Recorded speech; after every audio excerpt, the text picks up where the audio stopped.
Olá, alunos. Vamos começar a nossa disciplina. Eu hoje vou falar um pouco para vocês sobre a relação entre a memória e a prática e a formação docente. Ao pensar na memória, isto é, ao pensar em que medida as nossas lembranças, as nossas rememorações constituem a nossa identidade, nós vamos estar retomando, na verdade, uma tarefa que é a tarefa socrática da história da filosofia. Sócrates foi, como vocês sabem, um dos primeiros grandes filósofos da história.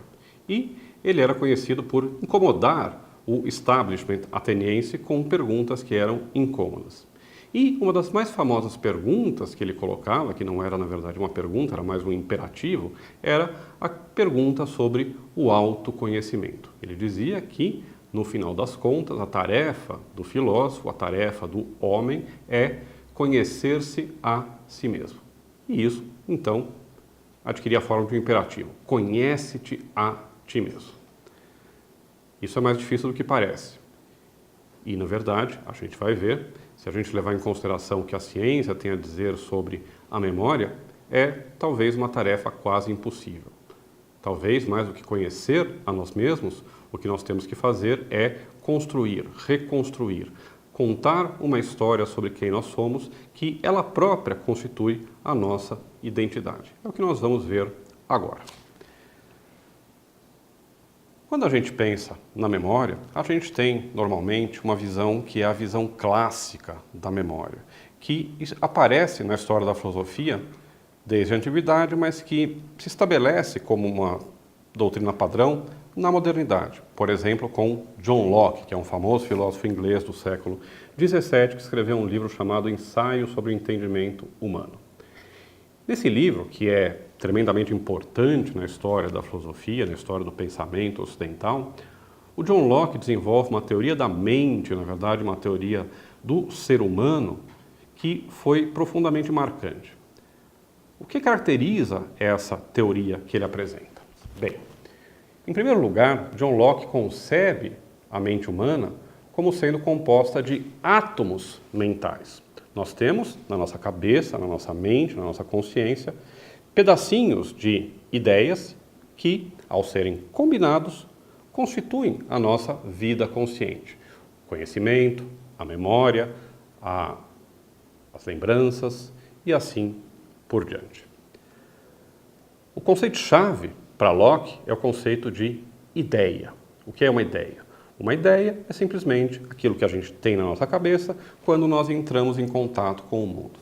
Quando eu vejo um livro, eu formo na minha cabeça a ideia de um livro. Quando eu vejo um relógio, eu formo na minha mente a ideia de um relógio. E depois eu combino essas ideias para construir histórias, ideias complexas, narrativas e assim por diante. Agora, o que está pressuposto nessa teoria do Locke? Nessa visão clássica que o John Locke apresenta para a gente, a memória é concebida como se fosse uma espécie de enorme armário cheio de gavetas, onde nós colocamos certas memórias guardadas com uma etiqueta e, quando precisamos, vamos lá, tiramos da gaveta e, é o termo que ele utiliza, revivemos. É como se revivêssemos aquilo que já aconteceu. Nós, ainda hoje, concebemos muitas vezes a memória segundo esse modelo que o John Locke apresenta. Uma metáfora talvez mais contemporânea seria imaginar que a nossa mente, a nossa consciência, é uma espécie de máquina fotográfica ou de câmera de vídeo que registra as imagens nas quais nós estamos envolvidos e que depois simplesmente reproduz essas imagens na nossa mente. Acessar a nossa memória é um pouco como pegar uma fita de vídeo. Eu sou meio velho, né? Na verdade, hoje seria um DVD, né? Ou um pendrive com imagens e colocar isso para passar de novo. Nessa concepção, a memória é uma coisa estática, pronta, acabada. É uma coisa que está lá e que a gente vai e recupera. Bom, a partir do século XIX, com cientistas como, por exemplo, Ebbinghaus, um alemão, começou-se um estudo científico da memória. Nesse período também foi quando começou a se desenvolver a psicologia experimental, a psicologia empírica. E quando os cientistas começaram a olhar para a memória, como ela funciona de fato, eles viram que a coisa era muito mais complicada do que aquilo que o Locke dizia. E aí aparece então uma ideia que é chave para você entender essa disciplina.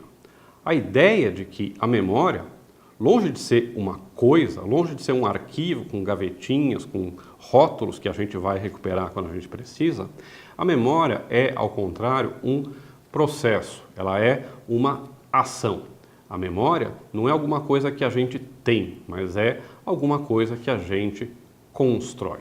Existem vários experimentos muito interessantes que foram desenvolvidos para mostrar como, na verdade, a nossa memória é muito menos confiável do que ela parece à primeira vista. Existem, por exemplo, estudos feitos com testemunhas oculares, né, na qual se produz uma certa situação e se pede para que as pessoas rememorem, né, relembrem aquilo que aconteceu e descrevam a cena que foi apresentada.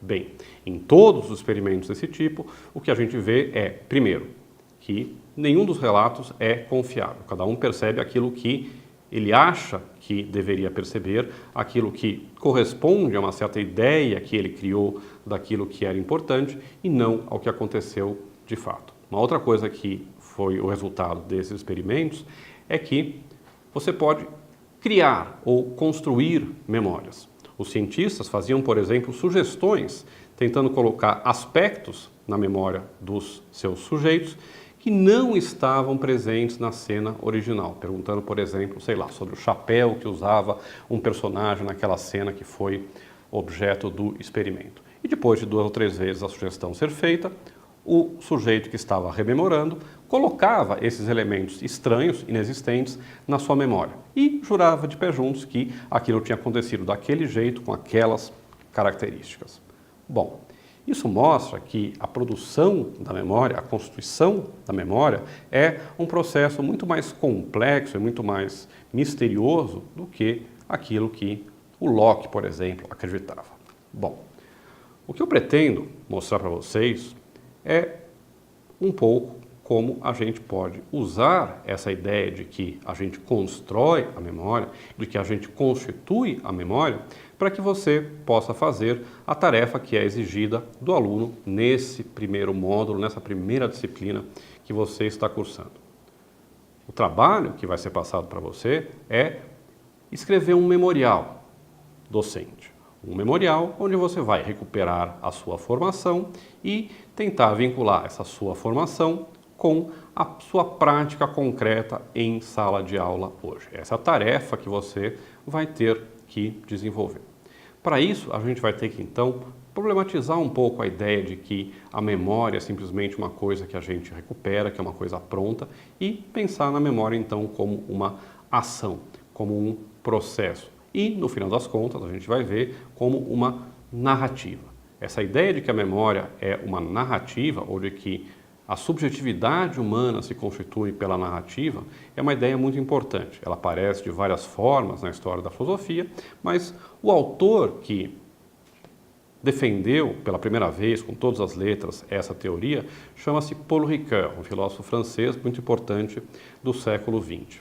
E o Paul Ricoeur vai contrapor 2 visões distintas do que é o tempo. Por quê? Porque a memória, obviamente, se relaciona com o tempo. A memória é, entre outras coisas, o processo de tornar presente aquilo que já foi passado. E também, quando a gente usa a memória para guiar nossas ações, para guiar nossas decisões, de transformar aquilo que é o passado em guia para o futuro. O problema com isso, vai dizer o Paul Ricoeur, é que a gente está confundindo aqui 2 noções diferentes de tempo. Uma coisa é aquele tempo mecânico, aquele tempo discreto, compartimentalizado, da ciência. Aquele tempo, aquela visão do tempo na qual o tempo ele é linear, né? Ele é pensado como se fosse uma linha ou um rio que vem do passado, passa pelo presente e flui para o futuro, sem interrupção, com continuidade. A isso, Paul Ricoeur vai contrapor o que ele chama de tempo fenomenológico. O que significa essa palavra complicada? É simplesmente a ideia de que o tempo, quando ele é percebido concretamente por um sujeito, por mim, por você, ele não passa desse modo linear, desse modo discreto, desse modo contínuo, desse modo homogêneo. Ao contrário, O tempo tem intensidades diferentes. Existem certos momentos no tempo que são mais importantes, mais relevantes, mais plenos que outros momentos. O tempo, além de ter intensidade, ele tem uma presença que vai muito além do mero presente. O passado está presente em nós, não de modo já deixado de lado, mas concreto quando a gente o usa para tomar decisões. Se a gente acabou, por exemplo, de brigar com a nossa namorada ou nosso namorado e vai ter uma conversa com ele, não faz sentido dizer que esse evento que foi marcante está no passado. Ele constitui também o nosso tempo presente.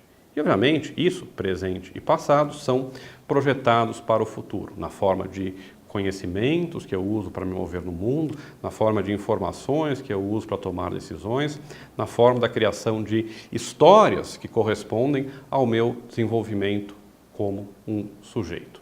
Para Ricoeur, os dois tempos, o tempo linear da física ou da ciência e o tempo fenomenológico, o tempo qualitativo da experiência subjetiva, estão sempre confundidos. É errado separá-los. É errado tratar só do tempo científico ou só do tempo fenomenológico.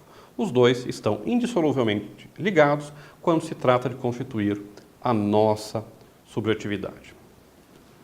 O que eu pretendo fazer agora, então, encerrando já essa primeira aula que a gente teve, é mostrar um pouco quais são os elementos que estão presentes na própria ideia de memória.